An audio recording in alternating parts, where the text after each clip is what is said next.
BMG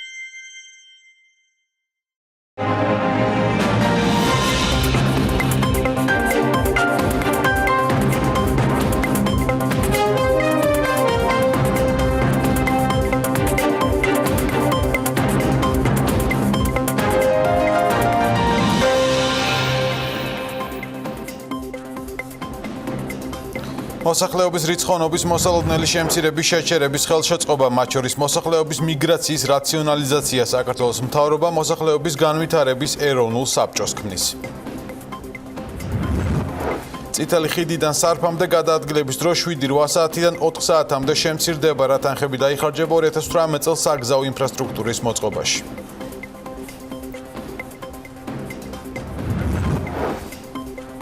საღამომშვიდობის საქმის კურსი განაგრძობს თქვენს მუშაობას, რომელსაც ბექა ბაციკაძე წარმოგიდგენთ. საქართველოს ეკონომიკა მომავალ წელს 4.7%-ით გაიზრდება, განცხადება BMG-სთან საერთაშორისო სარეიტინგო კომპანია Standard & Poor's-ის წარმომადგენელმა რუსეთსა და DST-ს ქვეყნებში ელენა ელისიენკომ გააკეთა. მისი თქმით, საქართველო უკვე შესამჩნევია გლობალურ ინვესტორებს შორის. საქართველო უკვე შესამჩნევია გლობალურ ინვესტორებს შორის. მისი მთავარი გამოწვევაც დღეს ესაა. აქ დიდი ხანია ვმუშაობთ და რამდენიმე კომპანიას ვანიჭებთ რეიტინგს. მათ შორის ხდება ქვეყნისთვის სუვერენული რეიტინგის მინიჭება, რომელიც დღეს BB- დონეზეა.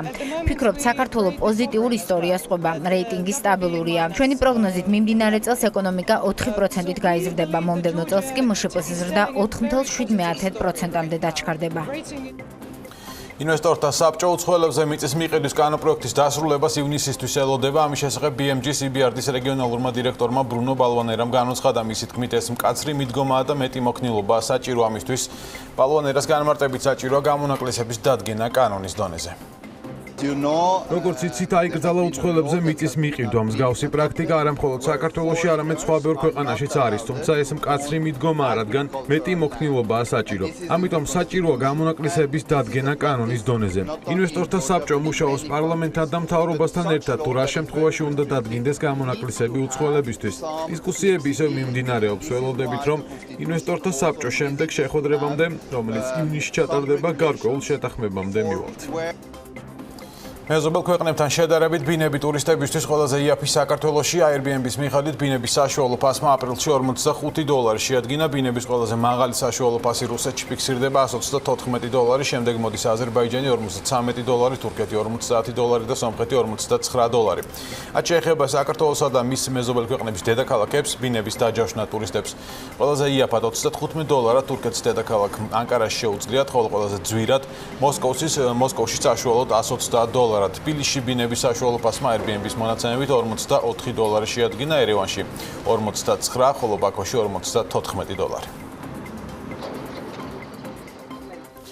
წითელი ხიდიდან სარფამდე გადაადგილების დრო 7-8 საათიდან 4 საათამდე შემცირდება. ამის შესახებ რეგიონული განვითარების და ინფრასტრუქტურის მინისტრის მოადგილემ ირაკლი ქარსელაძემ სასტუმრო რედისონში გამართულ საინვესტიციო ბიზნეს ფორუმზე განაცხადა. მისი თქმით, ამისთვის მთელი რიგი ინფრასტრუქტურული პროექტები განხორციელდება, განსაკუთრებული აქცენტი კი რიკოთის გვირაბისა და გზის პროექტზე გაამახვილა, ასევე წითელი ხიდის და სარფის დამაკავშირებელ გზაზე, რომელიც 460 კილომეტრია. მისი განმარტებით, დაგეგმილი და მიმდინარე პროექტების განხორციელების შემდეგ აღნიშნული გზა 30 კილომეტრით ამოკლდება და 430 კილომეტრი გახდება.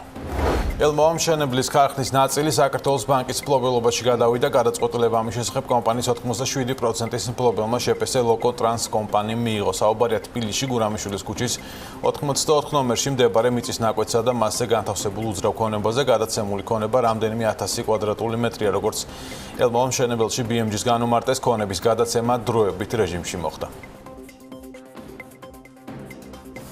ანაკლის პორტთან მისასვლელი ინფრასტრუქტურის საპროექტო დოკუმენტაციის მოსამზადებლად ტენდერი ხელახლა გამოცხადდება. ამის შესახებ BMG-სთან გზების დეპარტამენტის ხელმძღვანელი და ინფრასტრუქტურის მინისტრის პირველი მოადგილე ირაკლი ქარსელაძე აცხადებს, საუბარია 11 მილიონი ლარის ღირებულების ტენდერზე, რომელიც თებერვალში ერთხელ უკვე გამოცხადდა, თუმცა ერთ-ერთმა პრეტენდენტმა კომპანია GT-მ გზების დეპარტამენტი დისკრიმინაციაში და არაკონკურენტული გარემოს შექმნაში დაადანაშაულა.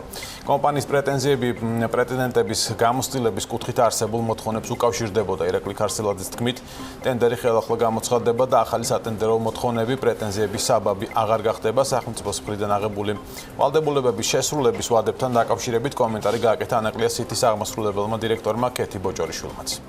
საუბარი იყო გამოცდილების არეალზე, ამ შემთხვევაში ჩვენ მაღალი ინტერესიდან გამომდინარე კიდე სხვა დაზუსტებების გათვალისწინებით რა თქმა უნდა მივიღეთ ის გადაწყვეტილება რომ ხელახლა გამოცხადდება და ამ შემთხვევაში ვფიქრობთ რომ აღუხრილი იქნება ყველა ასე ვთქვათ საპრეტენზიო საბაბი და რეალურად შედეგად მივიღებთ გამარჯვებულ ღირსეულ კომპანიას რომელიც მოახდენს ამის პროექტებს. ჩვენ გვაქვს ერთი და იგივე ვადები, ესე რომ ვთქვათ, რა თქმა უნდა, თუ პორტი აშენდა და გზა და რკინიგზა არ იქნება, შესაბამისად ეს ვერ დაუკავშირდება ეროვნული ინფრასტრუქტურას, ამიტომ ამის გარეშე წარმოუდგენელი არის. აქედან გამომდინარე, ჩვენ ძალიან მჭიდროდ თანამშრომლობთ ინფრასტრუქტურის სამინისტროსთან და ეკონომიკის სამინისტროსთან, რათა ამ ესე რომ ვთქვათ, დათქმულ ვადებში, როგორც ჩვენი მხრიდან პასუხისმგებლობა, რაზეც გვაქვს აღებული შევასრულოთ, ასევე სახელმწიფოს მხრიდან მოხდეს ამ ინფრასტრუქტურული პროექტების განხორციელება.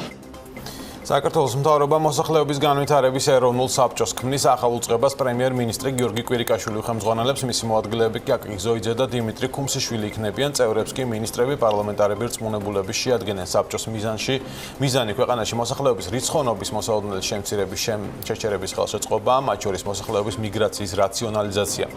დებულების მიხედვით საბჭომ 2018-2030 წლების დემოგრაფიული უსაფრთხოების სტრატეგია და სამოქმედო გეგმა უნდა შექმნას, რომელსაც მთავრობა დაამტკიცებს მისი ფუნქციებში შევა საკანონმდებლო ინიციატივების მომზადება. უნდა ვიყოთ ძალიან ფრთხილები, როდესაც საუბარია საბანკო სექტორზე, ასე აფასებს PMCG-ის ხელმძღვანელი ალექსიშვილი ახალ საბანკო რეგულაციებს, რომლებიც მოსახლეობის ნაწილს ესხებზე ხელმისაწვდომობას უზღუდავს. შეფასებები დღეს საბანკო რეგულაციებთან დაკავშირებით ბრუნო ბალვანერამაც გააკეთა.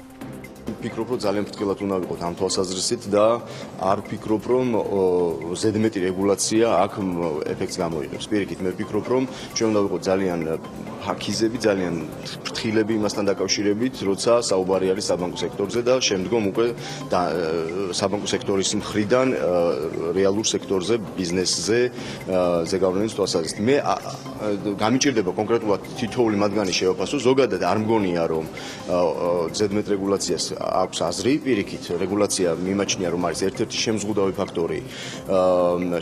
ფაქტორი ეკონომიკური ზრდის. საარსებო მინიმუმის მაჩვენებლები აპრილის თვეში უცვლელია. საქსტატის მიერ გამოქვეყნებული მასალის მიხედვით, შრომის უნარიანი ასაკის მამაკაცის საარსებო მინიმუმი მარტისთვის მსგავსად апრილში 176 ლარი და 80 საათია. აღსანიშნავია, რომ 2017 წლის ანალოგიურ პერიოდთან შედარებით შრომის უნარიანი მამაკაცის საარსებო მინიმუმი 7 ლარითა და 20 თეთრითაა მომატებული. ასევე უცვლელია საშუალო ოჯახის საარსებო მინიმუმიც და ის 296 ლარს და 70 თეთრს შეადგენს. ერთადერთი მცირე ცვლილება ორსულიანი ოჯახის ხარჯების მხრივ ფიქსირდა და ის 250 ლარი და 70 თეთრს შეადგენს, რაც მარტის მაჩვენებელზე 10 თეთრით მეტია. აჭარაში შესაძლოა ტურიზმის სამინისტრო შეიქმნას. ამის შესახებ განცხადება აჭარის ტურიზმის დეპარტამენტის ხელმძღვანელმა სულხან ღლონტმა დღევანდელი საქმიანი დილის ეთერში გააკეთა. მისი თქმით, ამჟამად დეპარტამენტი მთავრობის შემადგენელი ნაწილია და იმ შემთხვევაში, თუ ის სიპი გახდება, ის არა მხოლოდ ბიუროკრატიის ზრდას გამოიწვევს, არამედ კონკრეტულ ნეგატიურ ქმედებებს.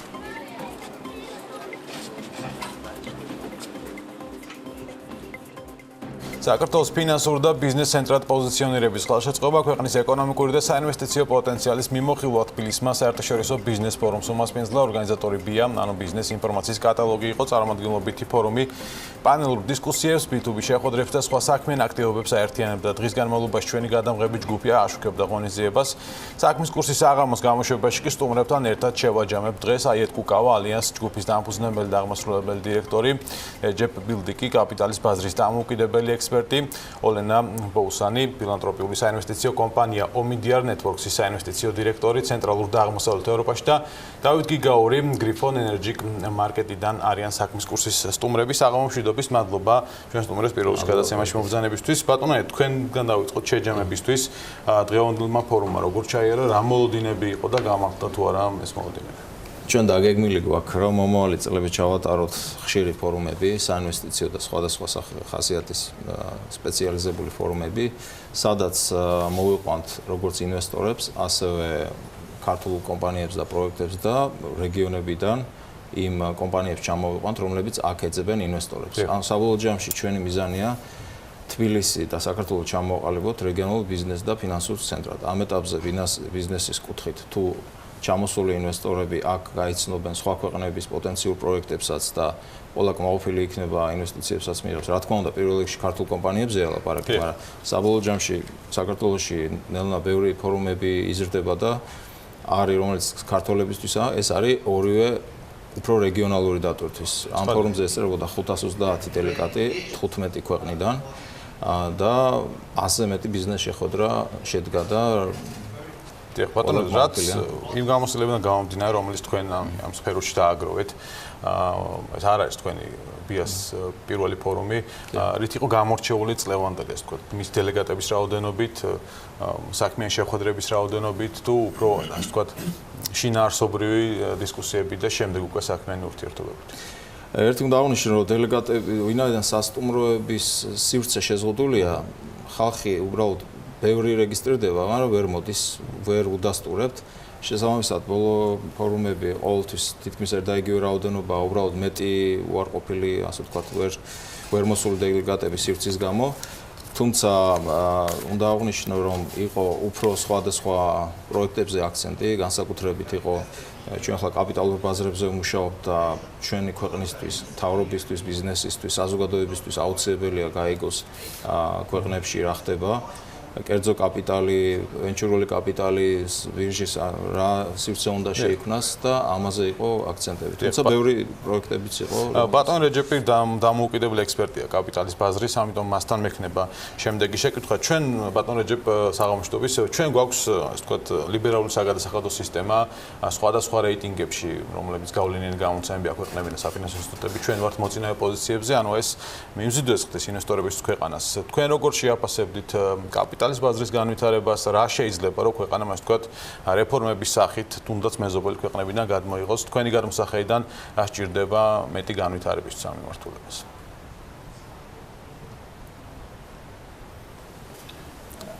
Thank you very much. დიდი მადლობა პირველ რიგში. Bottom up approach and first of all I'd like to start by მე მინდა დავიწყო startups and სტარტაპების მნიშვნელობა და მცირე კომპანიების მნიშვნელობის ხაზგასმით, რომელიც ინოვაციას გვაწვდის ფაქტობრივად ქვეყნის მასშტაბით.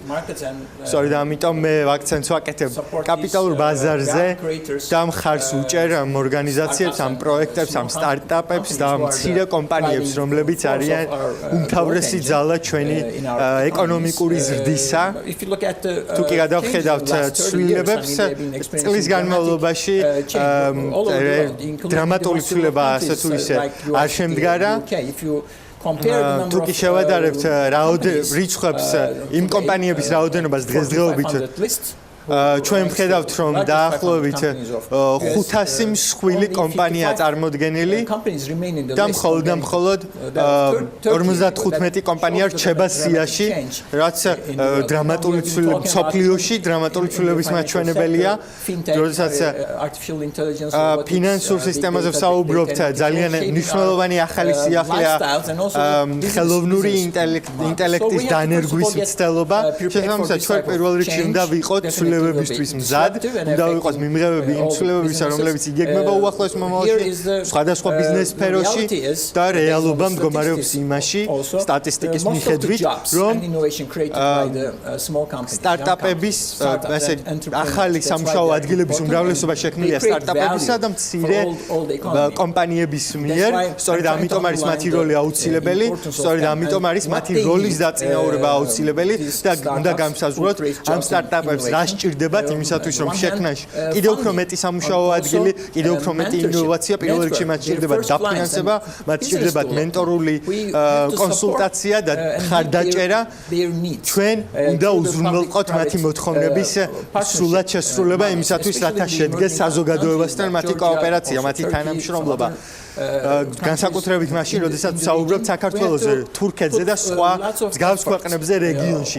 ჩვენ აუცილებელია მივმართოთ ძალისხმევა იმისათვის, რათა გავაუმჯობესოთ სამეწარმეო ეკოსისტემა, რომლებიც ასევე იქნებიან კანდიდატები საბაზრო გაცვლის პირობებში, ხანგრძლივი პერსპექტივის შემთხვევაში.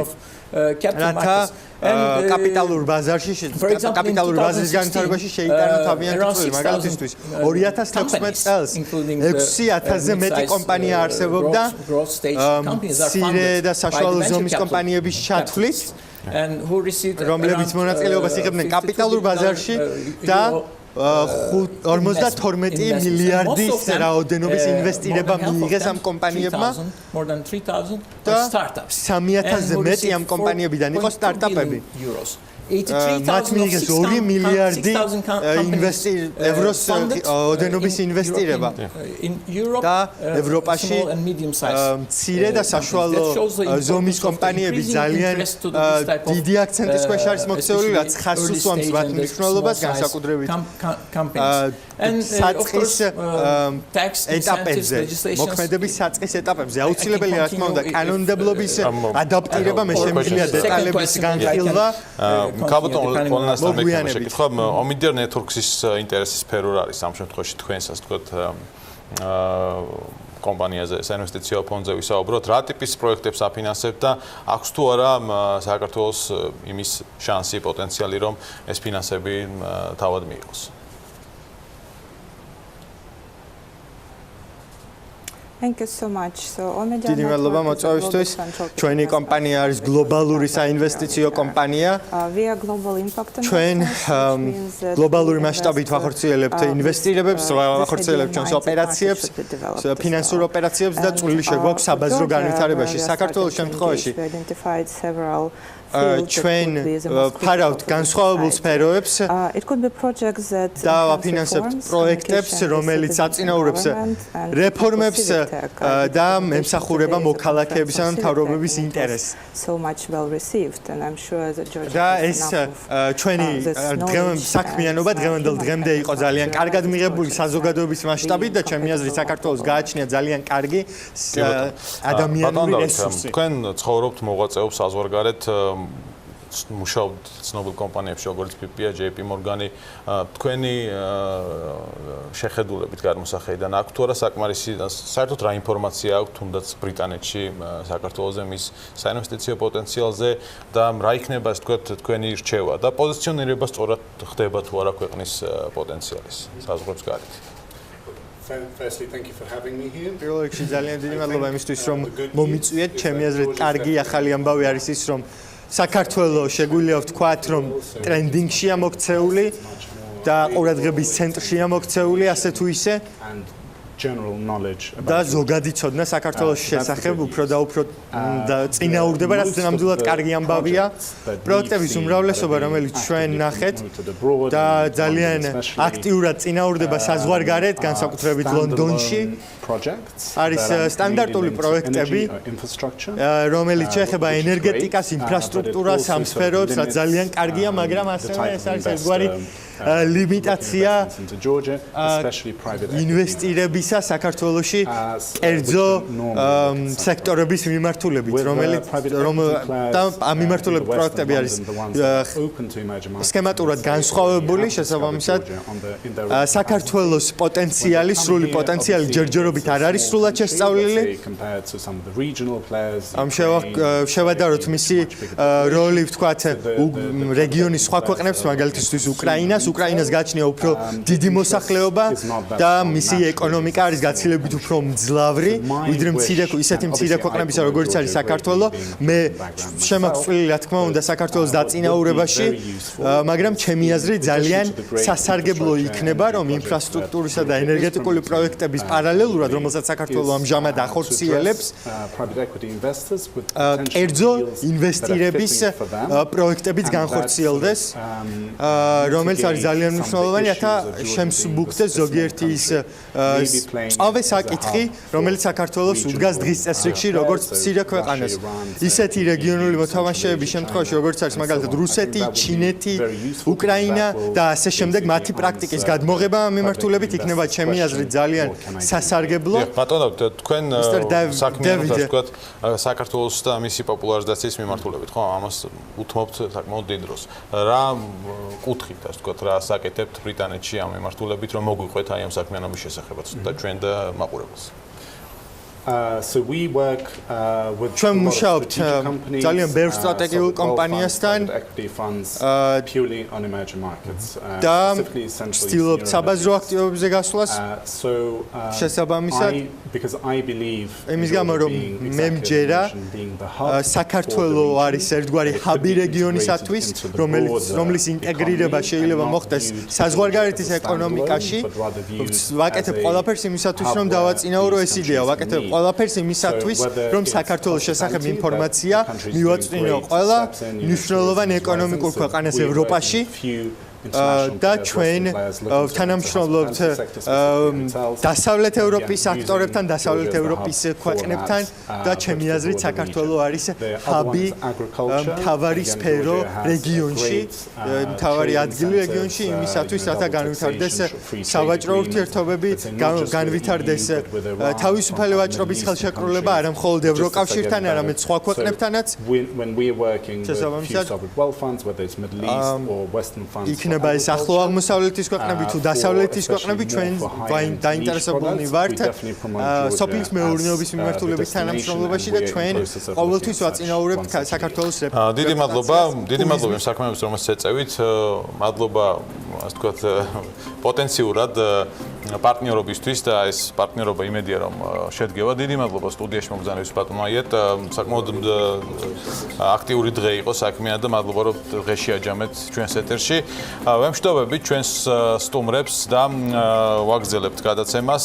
ჩეკინ ჯორჯიას პარკლებში ბლექსი არენას 2018 წლის სეზონი ენიო მორიკონეს კონცერტით გაიხსნება. 2018 წლის სეზონის გახსნაზე ენიო მორიკონე, რომელსაც 600-მდე მუსიკალური ნაწარმოები აქვს შექმნილი, ბლექსი არენაზე რომის სიმფონიურ ორკესტრსა და თბილისის ოპერის გუნდთან ერთად წარდგება. ცნობილი კომპოზიტორის შეკვეთილში მდებარე არენას სცენაზე კონცერტს საკუთარი მოღვაწეობის 60 წლის იუბილეისადმი მიწვეულ ტურნეს პარკლებში გამართავს. საქართველოს ბანკისა და ჩეკინ ჯორჯიას პარტნიორობის პარკლებში ენიო მორიკონეს გარდა არენის სცენას მთელი ზაფხულის განმავლობაში სხვადასხვა ცნობილი შემსრულებლები თუ ჯგუფები დაიკავებენ. მათ შორის შედგება ქართველი და უცხოელი ვარსკვლავების მუსიკალური კოლაბორაციებით. შეგახსენებთ, რომ ბლექსი არენაზე 30 ივნისსა და 1 ივლისს ასევე დაგეგმილია ბრიტანელი ლეგენდარული მუსიკოსის ელტონ ჯონის კონცერტები, რომელსაც სოლო წარმოგიდგენთ. ეს ფაქტობრივად არის უკვე სრული ლაინაპი, უბრალოდ ამას დაემატება კიდევ ერთი ვარსკვლავი, რომელთანაც ამ ეტაპზე მიმდინარეობს მოლაპარაკებები. მე ისევ გამეორდები და ვიტყვი, რომ სანამ არ გვექნება დასტური ვარსკვლავის მხრიდან, ალბათ ვერ გავაჟღერებთ მის სახელს და გვარს,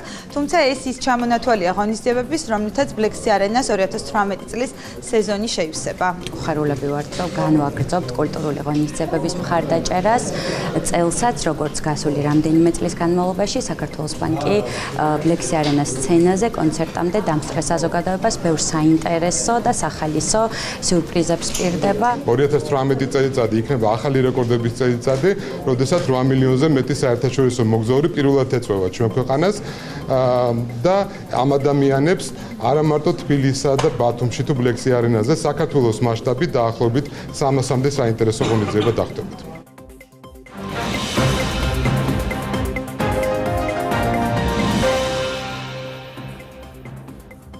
საერთაშორისო სავალუტო ფონდის ხელმძღვანელმა კრისტინა ლეგარდმა განაცხადა, რომ გაზრდილმა პროტექციონიზმმა შეიძლება გლობალური ეკონომიკური ზრდა შეაჩეროს, რადგან ჯანსაღი განვითარება სწორედ ვაჭრობაზე დგას. მისი თქმით, მრავალმხრივი სავაჭრო სისტემა გასაახლებელია და შეცვლას საჭიროებს. შეგახსენებთ, რომ რამდენიმე თვის წინ ამერიკამ და ჩინეთმა ერთმანეთის საწინააღმდეგო ტარიფები დააწესეს გარკვეულ პროდუქციაზე. თურქულმა ლირამ და აქციების ფასმა გაუფასურების ახალი რეკორდი დაამყარა. მას შემდეგ, რაც პრეზიდენტმა რეჯეფ თაიფ ერდოღანმა განაცხადა, რომ ის გეგმავს მონეტარულ პოლიტიკას გაცილებით პასუხისმგებლიანად მოეკიდოს შემდეგ თვეში არჩევნებში გამარჯვების შემთხვევაში. როგორც ჩანს, ეს ნაბიჯი ეკონომიკურ გუნდთან მისმა შეხვედრამ განაპირობა, რომლის მიხედვითაც გამოითქვა ვარაუდი, რომ ეროვნული ბანკი საპროცენტო განაკვეთს გაზრდიდა. იაპონური კომპანია Sony Music Entertainment-ი ცნობილი მულტფილმის Snoopy-ს დაახლოებით 9 აქციებს ყიდულობს. CNN მანის ინფორმაციით გარიგება დაახლოებით 185 მილიონი დოლარის ღირებულების იქნება. თუმცა ცნობილი მულტსერიალის გმირები, როგორიც არის ჩარლი ბრაუნი და Snoopy, არ შეიცვლება. შეგახსენებთ, რომ მულტსერიალი პირველად ეკრანებზე 1950 წელს გამოჩნდა და მას შემდეგ დიდი პოპულარობით სარგებლობს მთელს მსოფლიოში. მარველის ახალი ნამუშევარი შურის მაძიებლები კვლავ აგრძელებს რეკორდების დამყარებას. მიღწევების ახალი ტალღა მსოფლიოში ყველაზე დიდი ბაზრის ჩინეთის გახსნის შემდეგ დაიწყო, სადაც პირველივე კვირას ფილმმა 200 მილიონი დოლარი გამოიმუშავა და ამჯერად ჩინეთის ბაზარზე მეორე ყველაზე მაღალ შემოსავლიან ნამუშევრად ითვლება გახსნის კვირაში. ამჟამად ფილმის ჯამური შემოსავალი 1.6 მილიარდ დოლარს შეადგენს. დიდ ბრიტანეთში ხელფასების რაოდენობა საგრძნობლად იზრდება. ბლუმბერგის მონაცემებით წინა წელთან შედარებით გამომუშავება ბონუსების ჩათვლით 2.19%-აა მომატებული. ეროვნული სტატისტიკის სამსახურის მიხედვით კი ინფლაციამ 2.7% შეადგინა. ამჟამად დიდ ბრიტანეთში უმუშევრობის დონე 4.2%-ია.